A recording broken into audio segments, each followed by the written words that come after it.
주로 베드로가 사방으로 두루 다니면서 루다에 사는 성도들에게도 내려갔고 거기 애니야를 고쳤고, 그리고 또 욥바에서 이 다비다라고 하는 여제자가 세상을 떠났을 때 제자들이 두 사람을 보내가지고 간청하여서 와서 기도하고 다시 주 예수 그리스도의 이름으로 일으킨 다음에 그 욥바에 머물렀다라고 하는 것을 알 수가 있습니다. 이 욥바라고 하는 항구 도시는 지금도 이스라엘 여행하면 자파라고 하는 아주 유명한 항구 도시입니다. 왜냐하면 아시겠지만 솔로몬이 성전하고 그리고 궁궐 지을 때 레바논에 백향목을 실어 날았던 그 항구가 거기에서부터 이제 육지로 해가지고 예루살렘까지 이렇게 목재를 실어 날랐던, 그리고 석재를 실어 날랐던 그런 항구이죠.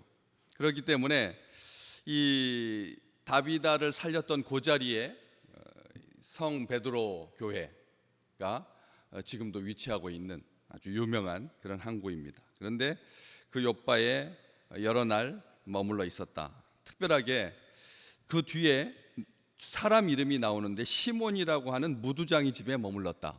시몬이라고 하는 무두장이의 집, 시몬의 집에 머물렀다라고 아니하고, 또 무두장이 시몬의 집에 머물렀다고 하지 아니하고, 무두장이라고 하는 이 직업을 뒤로 빼서 시몬이라고 하는 사람의 집에 머물렀다. 도대체 베드로하고 어떤 연관이 있었을까? 사전에 어떤 교감이 있었을까? 성도도 아닌데 여기다 만약 성도였다면 믿는 사람의 집, 믿는 사람이라든지 성도라든지 어떤 이런 정체성을 부여했을 텐데, 누가는 일체 말하지 아니하고 이 시몬이라고 하는 무두장이의 집에 머물렀다라고 되어 있습니다. 무두장이는 아시겠지만 가죽을 다루는 사람입니다.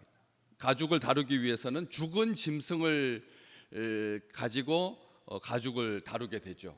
영상 많이 보시면 거기 가죽 공장에 하는 일이 얼마나 험한 일인지 아주 힘든 작업 중에 하나여가지고 아주 영상들이 아주 많이 올라와 있습니다. 그 가죽들 썩은 냄새가 보통, 왜냐하면 털을 벗겨내기 위해서 짐승의 오물이랑 막 거기에다가 해가지고 넣어서 썩히는 거예요.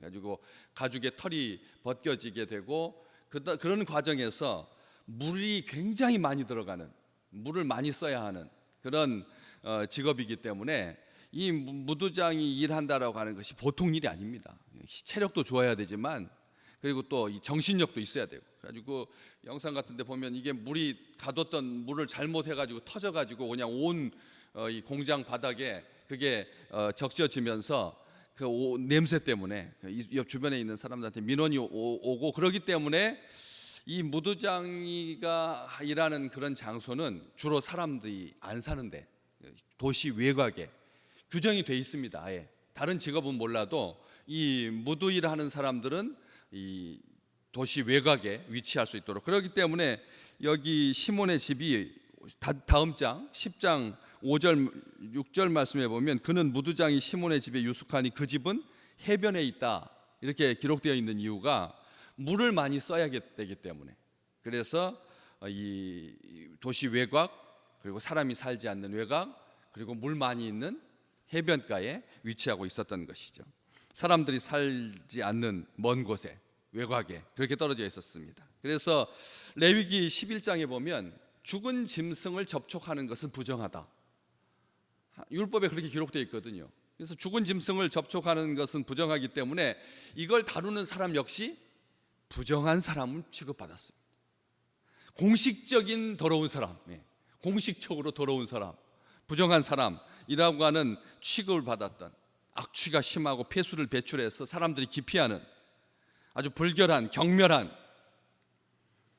주로 이스라엘 지역에서는 동쪽에 위치하는 경우가 많았습니다. 해안가보다는. 그러니까 이 지금 해안가에 위치해 있거든요. 이 욥바라고 하는 것이 해안이잖아요. 그렇기 때문에 이 동쪽에 위치하게끔 이 법으로, 규정으로 돼 있습니다. 왜냐하면 해풍이 불 때 냄새가 사막 쪽으로 갈 수 있도록.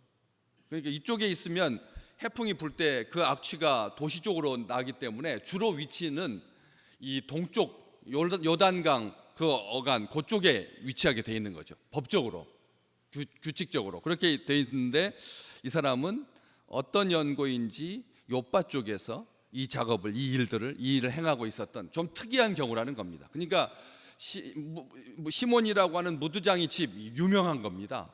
왜냐하면 이 사람이 일을 굉장히 잘했나 봅니다. 잘했고, 그렇기 때문에 그 기술도 좋았고, 그래서 주로 동쪽에 위치하고 있던 그 동종 직업군에서 떠나서 따로 예루살렘하고 그렇게 멀리 떨어져 있지 않는, 한 100여 킬로 떨어져 있지만 그 항구에 있어서, 이래서 수완도 좋고 해서 이쪽 해안 쪽에 위치하고 있었던 것 같은데, 어쨌든 미슈나에 보면 남편이 무두쟁이 일을 해서 몸에서 냄새가 나고 그래서 살기 힘들면 이혼해도 좋다 이렇게 공식적으로 많은 직업군 중에 이 무두장이는 이혼의 사유가 된다는 것이죠. 그만큼 사람들이 꺼리는 그런 사람이었다는 거죠. 그런데 왜 베드로가 왜 이 사람 집에 머물렀을까요? 이름이 자기하고 같기 때문에. 시몬이라고 하는, 베드로가 시몬이잖아요. 그래서 동명이어서 이름이 같았기 때문에 그 집에 머문 것 같지는 않고요. 어쨌든 이름이 같습니다. 시몬이 시몬의 집에 머무는 거죠. 그런데 우리는 생각해 봅니다. 이왕이면 다비다의 집에 머물면 얼마나 좋았을까요? 다비다의 집, 부유한 집, 과부들의 속옷과 겉옷을 지어줄 만큼 섬세한 집, 그리고 자기를 살려준 생명의 은인이니까 베드로에 대해서 얼마나 깍듯하고 평생 은인이잖아요.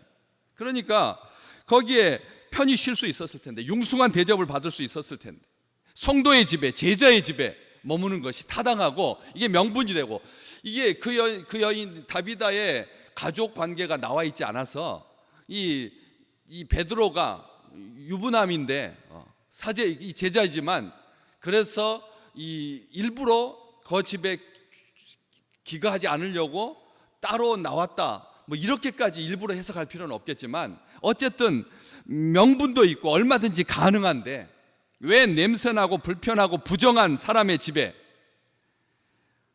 내세울 것 없는 사람 집에, 성도도 아닌 집에, 이 부정한 사람 집에 굳이 가서 아무도 주목하는 사람 없는 그런 곳에서 관심받게 사람의 집에 머물렀겠느냐는 거죠.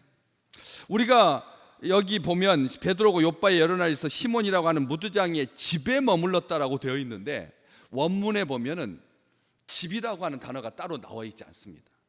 뭐라고 되어 있느냐면, 이 집이라고 하는 단어가 곁에, 옆에라는 뜻이거든요. 그래서 원문에서는 무두장이 옆에 머무니라 이렇게 되어 있습니다. 그런데 옆에라고 하는 이 말, 곁에라고 하는 말, 여기에서 위로자, 격려자, 성령이라고 하는 말이 나오고, 어떤 의미가 드십니까? 베드로가 무두장이 시몬의 집에 머물렀다라고 하는 그 의미 속에, 그가 일부러 의도적으로 시몬의 집을 찾아가서 시몬과 함께 있었다라고 하는 것을 알 수가, 그 곁에 있었다. 베드로가 그 곁에 있었다, 그 옆에 있었다.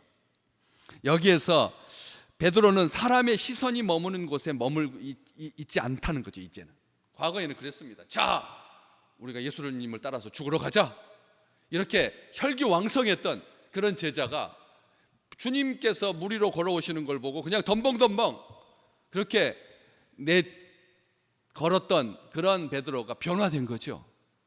사람의 시선을 모으고 수제자이고, 그리고 능력 있고, 그리고 혈기도 왕성했던 그 제자가 이제 사람들의 관심이 모이는, 표적과 기사가 나타나는, 그리고 부흥하고 성장하는 그곳에 머물러 있지 않았다는 것입니다.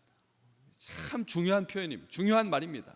우리가 사람 이름 내는 곳에 있고 싶어 합니다. 진짜로 그렇습니다. 사람 내 얼굴 나는 곳에, 내 이름이 버젓이 내 의자에 써 있는 그 자리, 만약 그게 없다면 우리는 불편해합니다.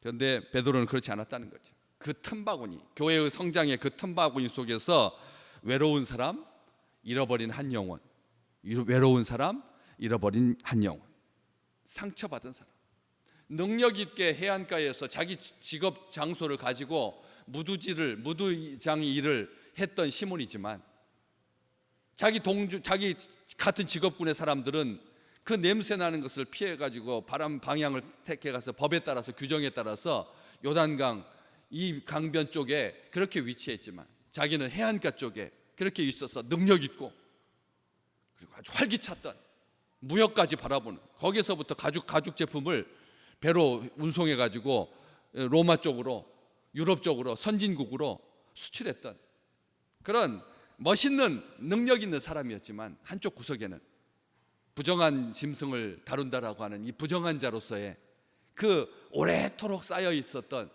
그의 캐캐 묵어 있던 그 속 감정까지 베드로가 알고 헤아려서 쓸쓸한 한 사람에게 그렇게 함께 했다는 것입니다. 우리 오늘 이제 8월 첫날입니다. 우리가 함께 해야 될 사람은 누구일까요? 지금 우리가 만나야 하고 함께 있어야 할 사람은 어떤 것일까요? 이 아이러니죠. 율법에는 이렇게 이 죽은 짐승을 다루는 것에 대해서 혐오하면서 사람들은 가죽 제품을 선호하거든요. 가죽 제품을 선호합니다. 우리가 여기에서 기억해야 됩니다. 이게 배반성이고 이율배반이고 그리고 이중성이고 자기 모순인 거죠. 그 사람은 부정하다고 여기면서 그 사람이 만든 가죽 제품에 대해서는 선호하듯이 우리가 이런 시대를 우리도 얼마 전까지 살았거든요. 백정이라고 하는 직업을 가지고 그래서 그 백정이 도살하는 망나니 사람을 살형수를 쳐 죽이는 그런 망나니급으로 그렇게 돼가지고 사람 축에도 끼지 못했던 그런 사람들에게 복음이 전해지고 그들 곁에 하나님의 백성 선교사들이 가까이 있음으로 말미암아 우리 한국교회 초기부터 백정 중에 장로님이 나오셨거든. 우리 한국교회는 이 베드로의 정신을 이어받은 참 아름다운 교회라는 말씀입니다. 우리가 아직도 이런 신분의 어떤 직업에 대한 혐오감이나 배타성이 있나요? 교회는 그런 거 없습니다. 여기 기억할 필요가 있습니다. 백정이 잡은 고기를 선호한 민족이었는데 백정은 혐오했다는, 똑같은 경우죠. 가죽 제품을 만드는 사람에게 대해서는 부정한 자라고 여기면서 가죽 제품은 굉장히 고가의 가죽 제품, 그래서 부유한 자들만 누렸던 그 축복을 지금 인조 가죽이라고 하는 이 시장이 얼마나 확대되어 있는데, 우리가 많은 사람들이 이 가죽 제품에 대해서 선호한 것처럼 고기를 선호한 민족이었거든요. 그래서 손님 왔는데 고기 대접 못하면 손님 접대를 제대로 못한 것처럼 여길 만큼 그렇게 그런 이 이중성이 있었던 그런 사람들이었는데, 예수의 정신으로 우리 주님께서 세리와 죄인의 친구가 되셔서 그래서 그렇게 그들을 품어주시고 그들을 세워주셨던 것처럼, 이게 바로 예수의 정신이고 교회의 혈관에 흐르는 피는 바로 이 예수의 피라는 것이죠. 오늘 우리가 어떤 편견으로도 어떤 선입관으로도 사람과 직업에 대해서, 지역에 대해서 혐오감을 갖지 아니하고 마음껏 열려 있어서 이 8월 하나님께서 주시는 그 따스함이, 그리고 그 결실이 충만하시기를 주의 이름으로 축복합니다.